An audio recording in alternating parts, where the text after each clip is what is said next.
आदर और सम्मान के योग आज हमारे बीच में चौधरी देवीलाल के रहे सबसे पुराने साथी आदरणीय चौधरी संपत सिंह जी तेलंगाना से चल कर के आई हमारी छोटी बहन के कविता जी प्रदेश के अध्यक्ष चौधरी रामपाल माजरा जी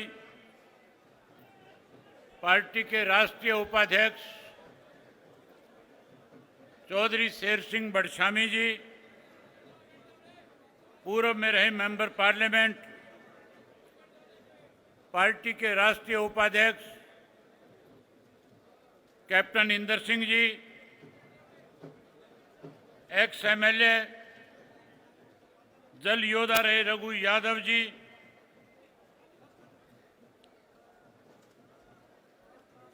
ऑस्ट्रेलिया से चल करके हमारे बीच में आए काउंसलर श्री सुरेंद्र पाल जी पार्टी के राष्ट्रीय सचिव भाई उमेद लुहान जी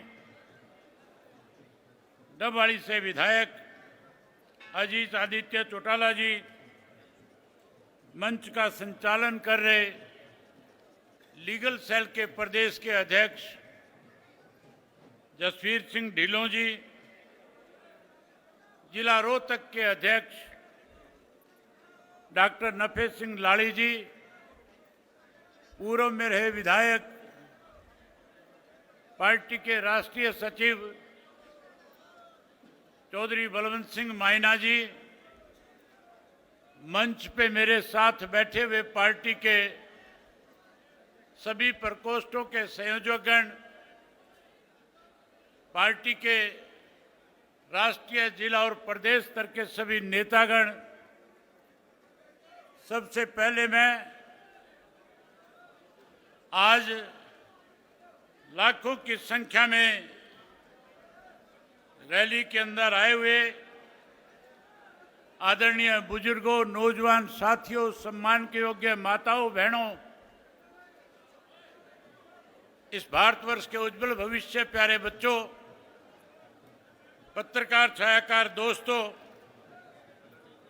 आज आप महान स्वतंत्रता सेनानी संघर्षशील जुझारू युग पुरुष हरियाणा के निर्माता पूजनीय स्वर्गीय चौधरी देवीलाल जी के जन्मदिन पे आज रोहतक पहुंचे सभी भाइयों का बहनों का बुजुर्गों का माताओं का मैं हार्दिक स्वागत करता हूं अभिनंदन करता हूं। पूजनीय स्वर्गीय चौधरी देवीलाल जी की करम सतली रोहतक की इस पवित्र माटी को नमन करता हूं। पूजनीय स्वर्गीय चौधरी देवीलाल जी ने देश की आज़ादी के लिए अपना बचपन व जवानी को जेल की सलाखों में गुजारा। देश को आज़ाद कराने में चौधरी देवीलाल जी का एक महत्वपूर्ण योगदान था। उन्होंने हमेशा किसान मजदूर गरीब दलित पिछड़े कमेरे व छोटे दुकानदार के हितों के लिए संघर्ष किया और बड़े से बड़े पदों को ठोकर मारने में देर नहीं लगाई।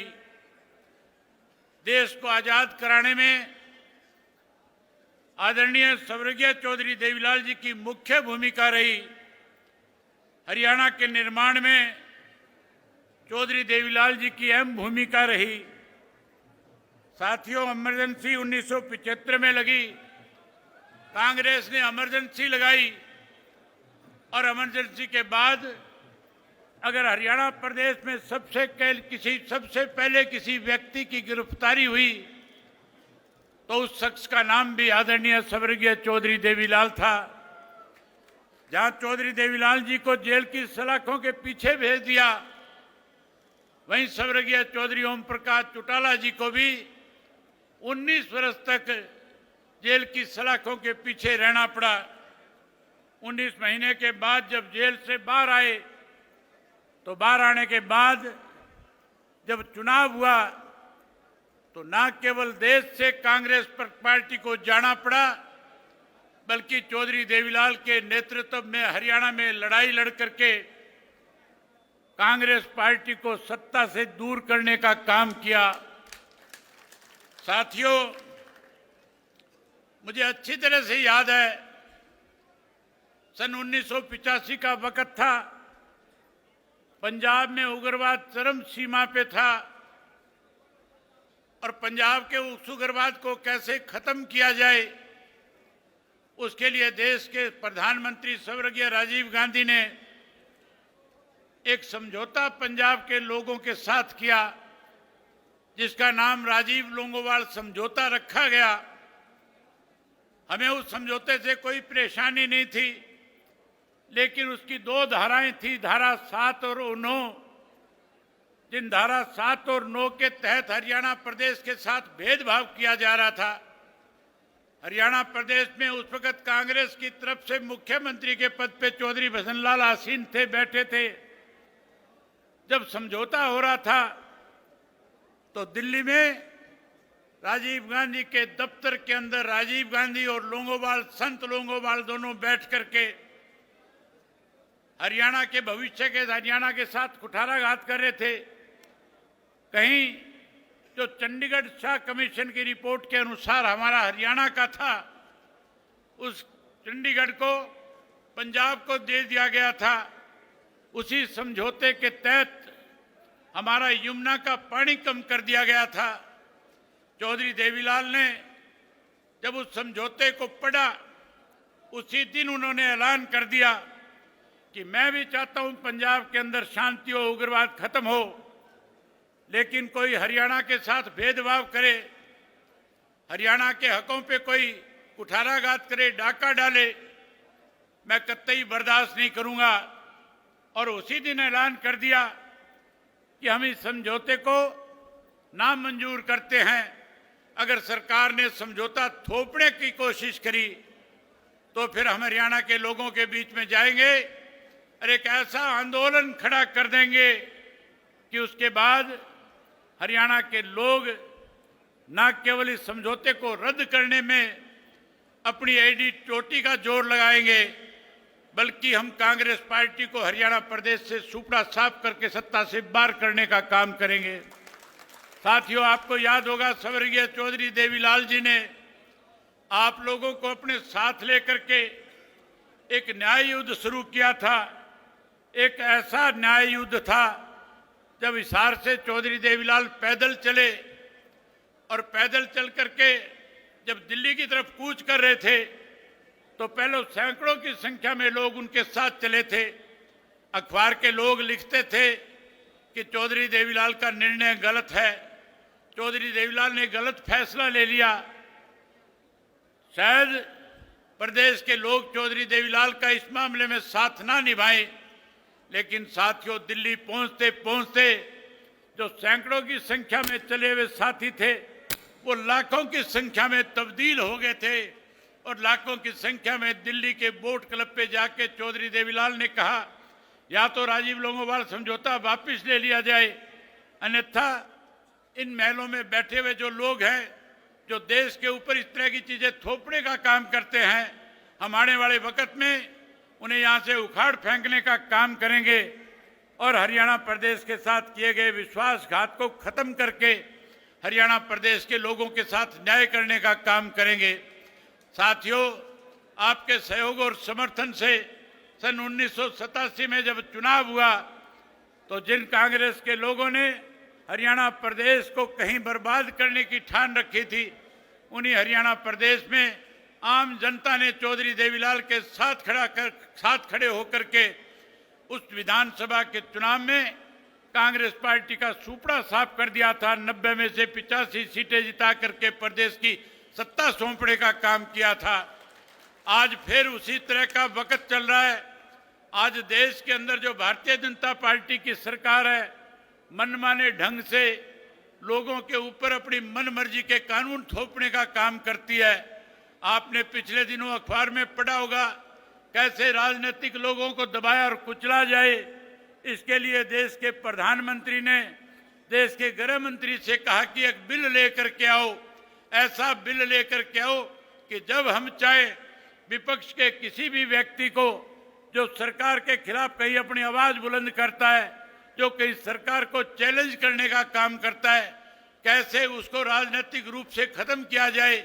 इसके लिए साथियों लोकसभा में एक बिल लाया गया था, आपने पढ़ा होगा।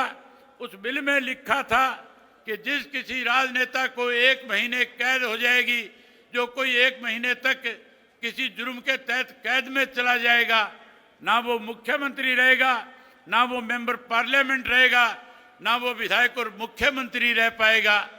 साथियों, इस तरह के बिल थोप करके कहीं देश के प्रजातंत्र को खत्म करने की एक साजिश भारतीय जनता पार्टी रचने का काम कर रही है। उन्हीं के पद चिन्हों पे हरियाणा प्रदेश की सरकार चल रही है। आज हरियाणा प्रदेश के अंदर मैं पिछले 2 साल से लगातार लोगों के बीच में जा रहा हूं। मैंने साथियों जो पैदल यात्रा करी थी, 4200 किलोमीटर का पैदल सफर जब तय किया था, 2000 से ज्यादा गांव, शहर और कस्बों में गया था। लोग मुझे बता रहे थे कि किस तरह से भाजपा और जेजेपी की सरकार ने हरियाणा प्रदेश के लोगों के साथ मन चाहे तरीके से लूटने का काम किया है। उन 5 वर्षों में उन दोनों पार्टियों के लोगों ने मिलकर के हरियाणा प्रदेश के अंदर अनेक बड़े बड़े घोटाले किए थे, घपले किए थे। अगर मैं सबका जिक्र करूंगा बहुत लंबा समय लग जाएगा। आप बहुत देर से बैठे हैं, आपने भी घरों को जाना है। मैं साथियों आपका ज्यादा समय न लेकर के 2-4 बातें आपके बीच में ऐसी करनी चाहूंगा कि किस तरह से हरियाणा प्रदेश के अंदर भारतीय जनता पार्टी को 2019 में सत्ता में कौन लेकर के आया, कैसे दोबारा सत्ता में आई थी। लोगों का तो फैसला था, लोगों ने तो मन बना रखा था कि हम भारतीय जनता पार्टी को सत्ता से बाहर करेंगे। 90 में से 40 सीट पे रोक दिया था, 50 विपक्ष के जीत करके आए थे, जबकि सरकार विपक्ष की बननी चाहिए थी। लेकिन साथियों 10 ऐसे लोग जीत करके आगे जो कहीं चौधरी देवीलाल के नाम की माला जपा करते थे, जो कहीं कहते थे कि हम चौधरी देवीलाल की नीतियों को लागू करेंगे, जो कहते थे 75 पार का नारा देने वाली बीजेपी को हम जमुना पार कर देंगे। लेकिन साथियों ऐसे स्वार्थी लोग थे जिन्होंने न केवल अपने स्वार्थ को पूरा करने के लिए आप लोगों के साथ विश्वासघात करने का काम किया, बल्कि 5 वर्ष भारतीय जनता पार्टी के साथ मिलकर के प्रदेश को लूटते रहे। प्रदेश के अंदर अनेक घोटाले किए, शराब घोटाला किया, धान घोटाला किया, वही साथियों रजिस्ट्री का घोटाला किया और रजिस्ट्री के साथ साथ अनेक ऐसे घोटाले थे, अगर सबका जिक्र करूंगा बहुत टाइम लगेगा। आपने सत्ता से बाहर कर दिया, 40 पे रोक दिया, उन 10 ने भाजपा की सरकार बना दी। उसके बाद लोगों ने मुझे बताया कि अब की बार जब चुनाव आएगा, जो 10 लोगों ने बीजेपी की सरकार बनाई है, इनका सूपड़ा साफ करेंगे, इन्हें सबक सिखाएंगे। आज मैं हरियाणा प्रदेश के कोने कोने से होकर के आपके बीच में आया हूं। पिछले 2 वर्ष से लोगों से मिल रहा हूं। हर व्यक्ति एक ही बात कहता है कि हमने भाजपा के साथ मिली हुई जो लोग थे, जजपा वालों को सबक सिखा दिया, उनको हमने सत्ता से बाहर कर दिया। जो सत्ता में बने रहना चाहते थे उन्हें माइनस पे लाकर के खड़ा कर दिया।